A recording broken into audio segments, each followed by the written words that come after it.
Hello வணக்கம். இப்போது எல்லார் வீட்லேயும் ஆயில் குறைக்கணுன்ற அவேர்னஸ்னால ஏர் ஃப்ரையரை யூஸ் பண்ண ஆரம்பிச்சிட்டாங்க ஃப்ரையிங்கெல்லாம், ரைட்டா? அந்த ஏர் ஃப்ரையரில் சில டிஸ்அட்வான்டேஜ் இருக்குது. அதை நான் இன்றைக்கி சொல்ல போகிறேன். அதுக்கு என்ன ரெக்டிஃபிகேஷனும் சொல்கிறேன்.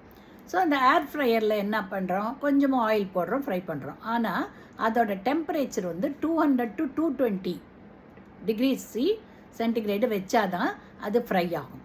ஆனால் நம்மளுடைய இதை ஓவர் ஹீட் பண்ணோன்னு வச்சுக்கோங்க, அது 120 டிகிரிஸ்க்கு மேலே நம்ம ஹீட் பண்ணோன்னாலே சில கெமிக்கல்ஸ் ரிலீஸ் ஆகும், ரைட்டா? அந்த கெமிக்கல்ஸ் கேன்சர் வர்றதுக்கு வாய்ப்புகள் இருக்குது. அதனால் ஒரு பெரிய டிஸ்அட்வான்டேஜ் இருக்குது, ரைட்டா? இது மட்டும் இல்லாமல் அதில் டெஃப்லான் கோட்டிங் கொடுத்த பாத்திரம் வச்சுருக்கான். அந்த டெஃப்லான், இப்போ எல்லாருமே டெஃப்லான் கோட்டிங் கொடுத்தது யூஸ் பண்ணாதீங்கன்ற நம்ம சொல்கிறோம் இல்லையா?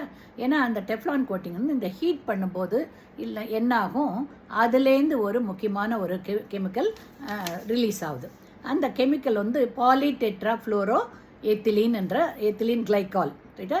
அந்த கெமிக்கல் கேன்சரையும் ப்ரொடியூஸ் பண்ணும். அது மட்டும் இல்லாமல் கிட்னி லிவர்லாம் டேமேஜ் பண்ணிடும், ரைட்டா?